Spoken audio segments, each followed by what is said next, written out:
On today's Church TechCast screencast show, Webcam Zoom, WordPress, and being spiritual and technical.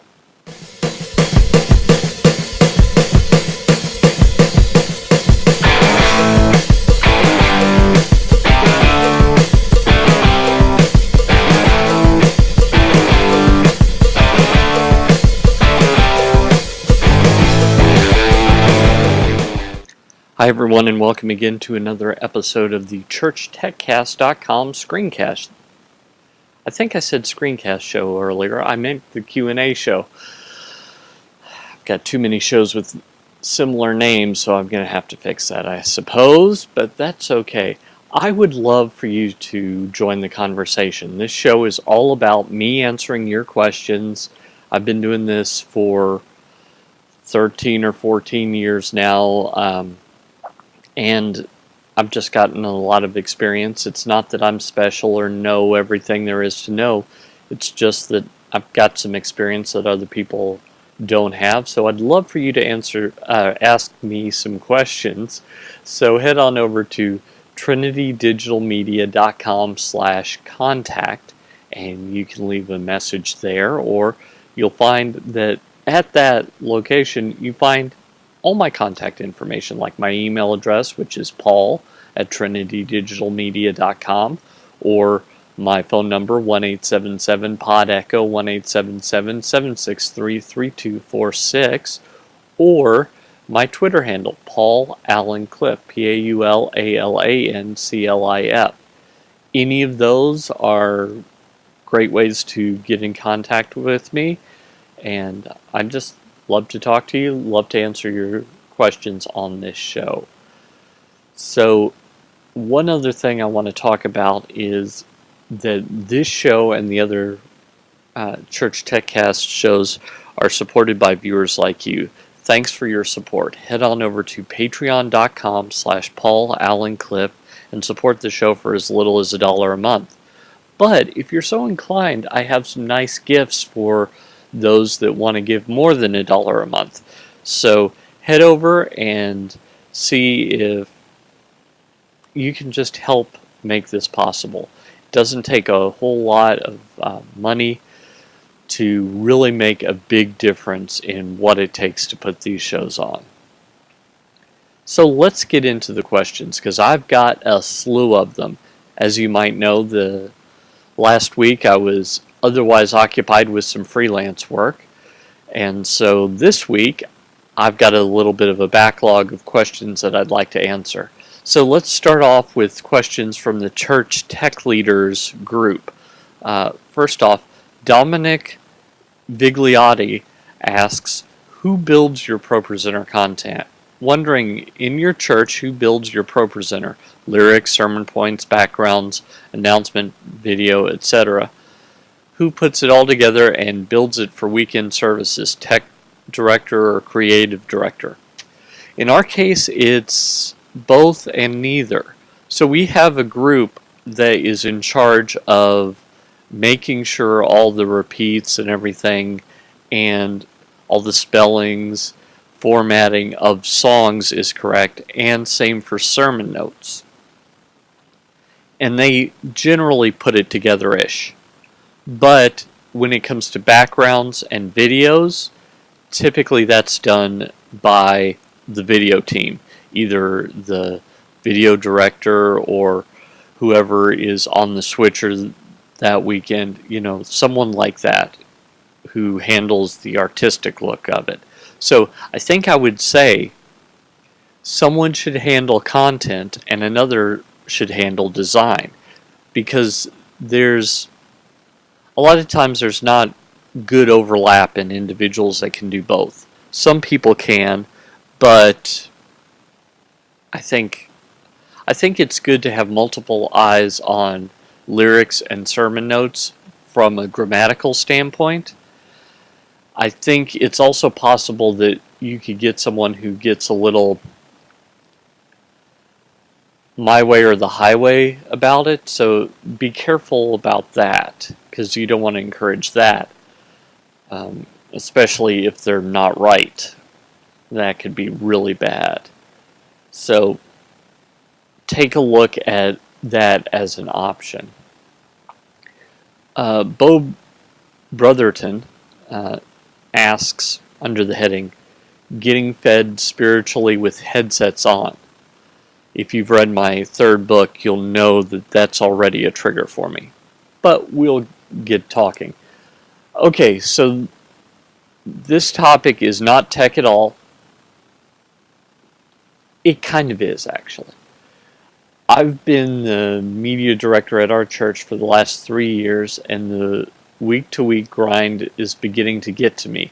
No idea if this is normal or if I'm just in a funk, but for me, I really have not been to church to relax in 3 years, as I'm always working. How do others do it? Is this just normal and I need to get over it, or is this something specific to rotating and getting time off? For me, it seems like the senior pastor and I are the only staff members that are 100% focused every weekend, although he gets 1 month vacation and sabbatical, haha. I'm not trying to complain, just looking for some wisdom of this amazing forum that have done this longer than I. Thanks a lot, and God bless. Bo. Okay, first thing, in my book, The Serving Church, I talk about the mentality of getting fed. To me, getting fed is too passive. Really, there's only two groups of people that are, in the literal sense, fed. People who can't feed themselves, whether they're babies or people that have some sort of difficulty that prevents them from feeding themselves. So if you're mature, I think that it's your job to feed yourself, to be a self-feeder. I also think you need to have a scheduled, regular, guarded jealously, no one gets into that weekly time off.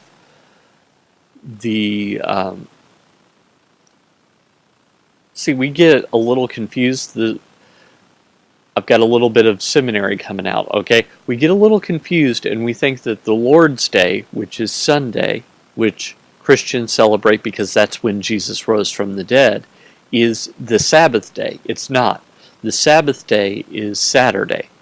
Now, I don't want to get all Seventh-day Adventist on you, because I'm not. And if that's your gig, that's fine. But what I'm saying is, take a day off. Whether it is Saturday, Sunday, Monday, you need a day off. God thought it was important enough to make it a commandment, alongside with don't kill people. I would think that's important.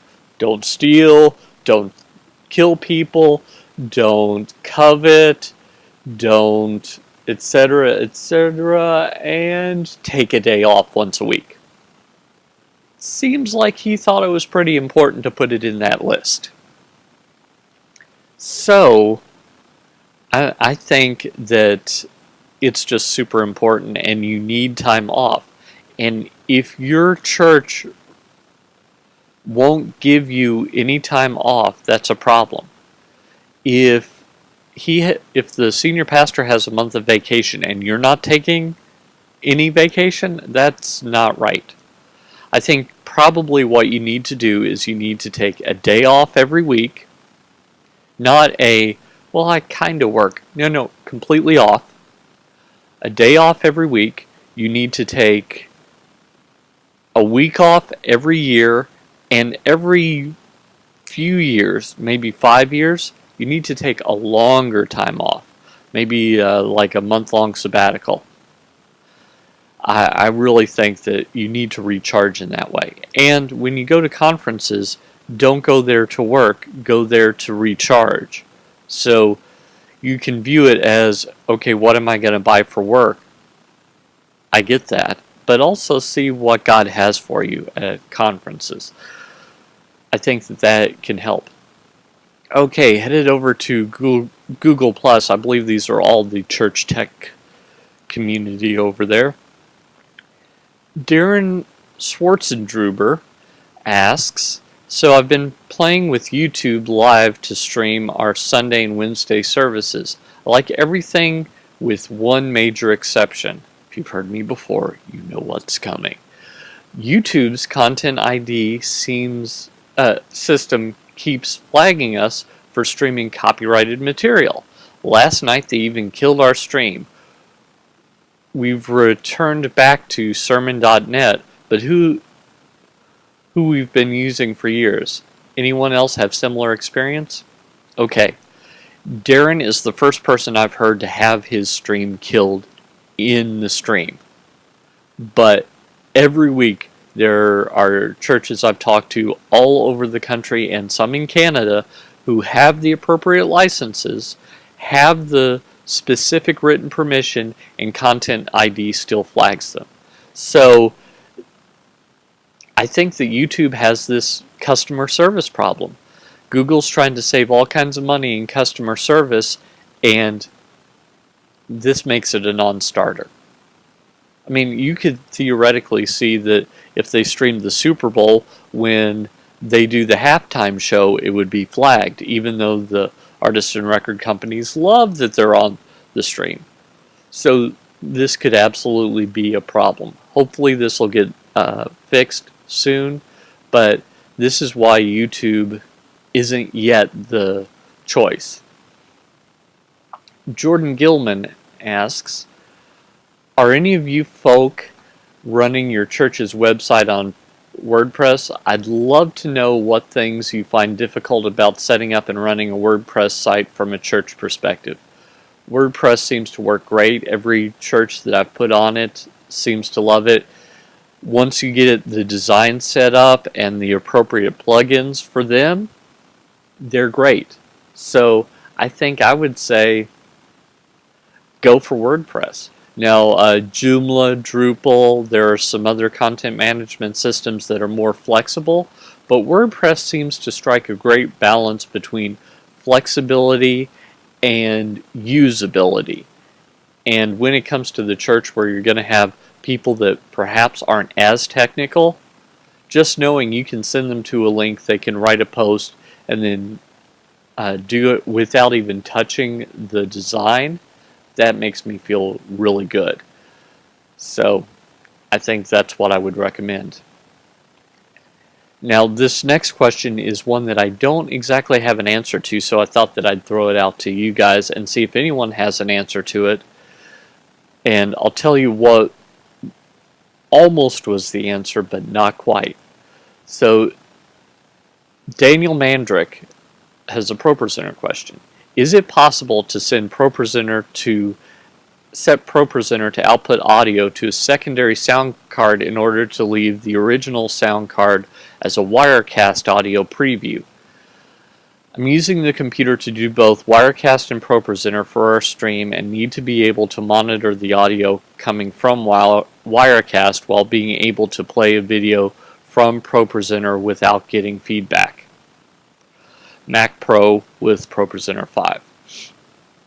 Okay, so I initially thought that Wirecast I could set its output.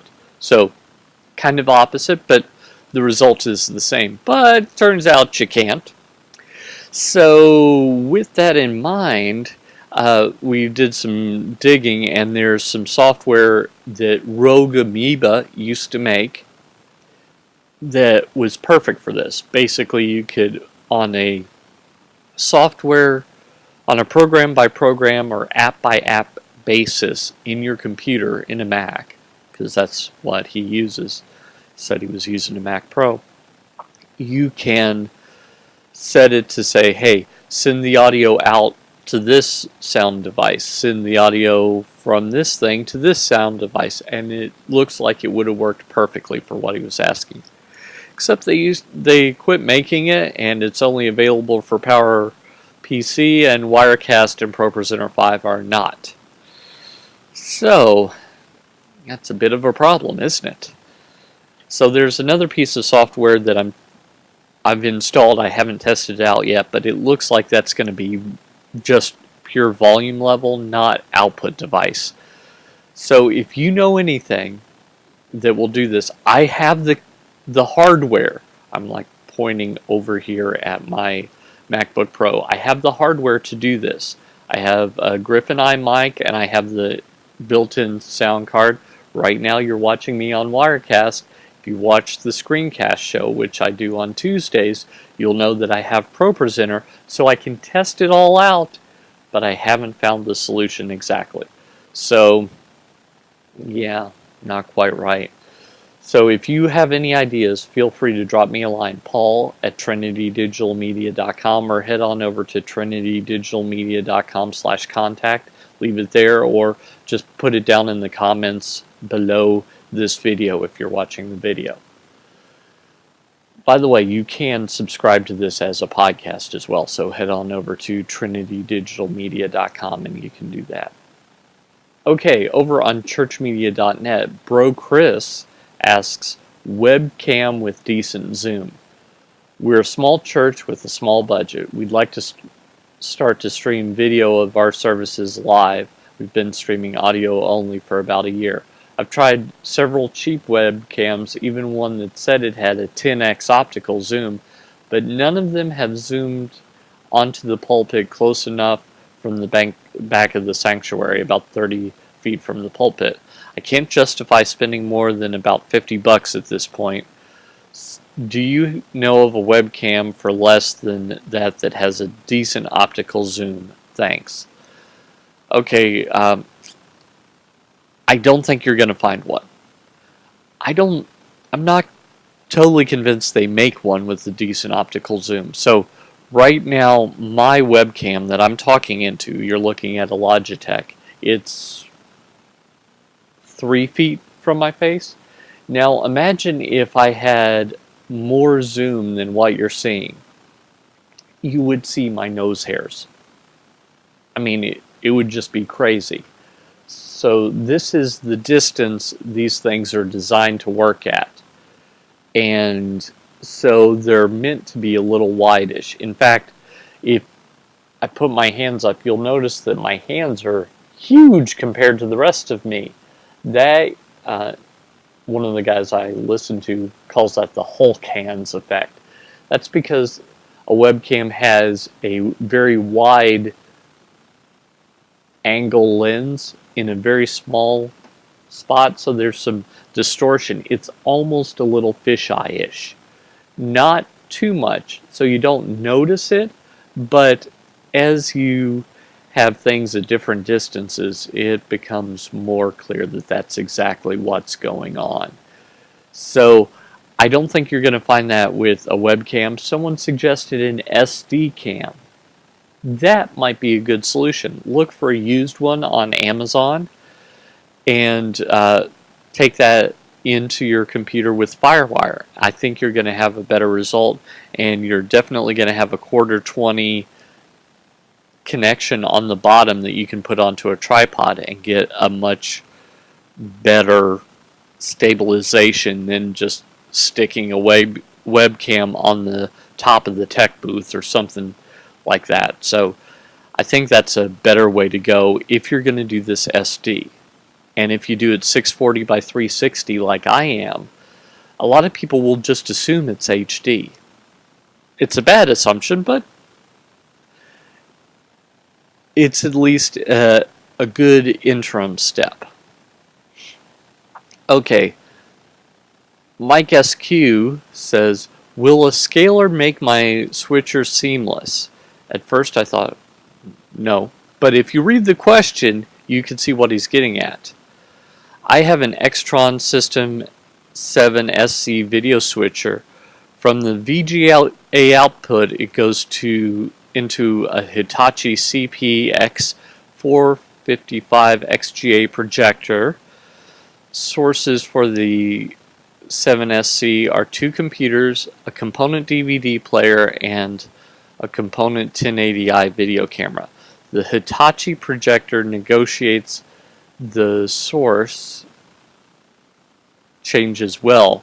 There is typically less than a second delay, and the screen is momentarily black during the switch. Even though the 7SC is a scalar currently set to XGA, HD signals such as the camera are pass-through. The Hitachi projector doesn't seem to miss a beat. The problem is, the Hitachi projector needs to be replaced. The new ViewSonic Pro 8520 HD projector is not happy with the switching. There's a 6-second lag between sources during this 6 seconds. A new source is selected and seamlessly displayed without delay. Then the screen goes black, then a bright blue ViewSonic background with birds appears, no way to set the background to black, then the screen goes black again, then the new source finally pops up to stay. Needless to say, this is not acceptable. A person I contacted brought out a Compass CO 2001 seamless switcher to test against the 7SC. This produced glitch-free source changes, as the 7SC isn't seamless. I'm wondering if I can put a separate scalar like an Extron DVS204 in between it and the projector to maintain signal integrity. Purchasing a replacement for the 7SC isn't in the budget right now. I'm not married to the Extron, just familiar with it. I would like to keep the solution under $200 if possible. Are small single-purpose scalars such as the Monta, I can't pronounce that, unit a possibility? That one is inexpensive but has very positive reviews. I don't mind converting to HDMI of the projector, but don't want to replace the VGA run. What say you? Okay, the problem is that the HD is untouched. The HD signal from your cameras and from the component DVD player is untouched. So these, although it's one cable run, the projector has to look at it and go, oh, that's different, and switch it. So I guess your choices are replace the projector with another Hitachi, since you've had good luck with that. Or I wonder if you put a scalar before the Extron switcher and input that as the same resolution. So from the way the question's worded, it sounds to me like if you took if everything was the same, like computer to computer, no problem. Computer to camera or computer to DVD player, problem. So I think that you need to maintain the same resolution, and I think that if you put that after your scalar switcher, the problem is going to arise in the scalar switcher unit having an issue with trying to negotiate different resolutions, and not the projector having an issue trying to negotiate different resolutions. It would be better if everything's the same resolution across the board.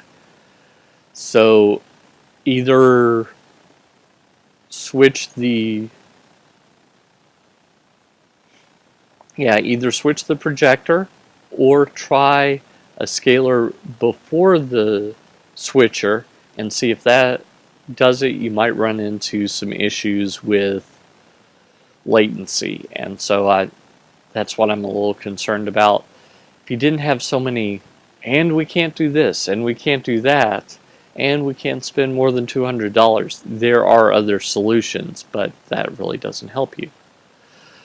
Okay, JLR, camera needed. Don't do much in this season of my life with media ministry and feel a bit out of touch, so I thought I would come to those who know. The youth pastor at our church has been given a sum of money to use for video camera, $700 to $1,000. After talking with him, he is really wanting to use it in multiple manners, from man-on-the-street stuff to event and service recording. So given the price range, what do you suggest I look for? We're not necessarily looking for new, but we need something that is reliable. We would really appreciate make and model numbers if you have them, so I can look and compare with the use pastor to make a final decision. Okay, so you've got two problems that we need to overcome. Problem number one is that you only have $700 to $1,000. Problem number two is that you needed to record a long duration. So if you were only doing man on the street pre-produced videos where you can have 12 minutes or less per chunk, a DSLR is your clear solution. The video is just so beautiful. But you're also recording long services that are longer than 12 minutes. So that makes me think a camcorder. But a good prosumer camcorder is going to cost you at least $1,500. And you don't have $1,500. I think what I would recommend, take a look at the Canon Vixia line. I can't remember the exact model, but This Week in Tech uses some of those as their main cameras in studio, and they make really pretty video. And not quite as artistic as a DSLR, not as high-end looking as a DSLR, but take a look at that. Make sure that the audio, that you get the best audio coming in that you can. You need a mic level input, bare minimum. If you can get XLRs with a switchable input between mic level and line level, that would be better. If you can get them that have phantom power on board, that's even better. But I think you're going to be a little limited in that price range. Take a look at some of the camcorders that fit the bill. I think I'd stay away from HDV. Mini DV tapes are going the way of the dodo. They're getting harder and harder to find, and so I think I would steer clear of that. Definitely steer clear of anything that records to a spinning optical disc like a DVD. That's not a good plan. So steer clear of those. Something hard drive based is okay. It would be better if it would record to like an SD card here. I've got a little one here. An SD card. If it would record to an SD card, that would be better because these are cheap, easy to find, and you can drag and drop the files onto your computer for whatever you need to do with them, like edit a man on the street video. So I think that's the way that I would recommend going. So how about you? Do you have any questions or comments that you'd like for the show? Feel free to head on over to trinitydigitalmedia.com/contact and leave them. Leave them in the comments below. I'd just love to hear from you, and I'd love for you to give me the questions that you have so that I can help you go out and change eternity. Until next time, this is Paul Allen Clifford with trinitydigitalmedia.com.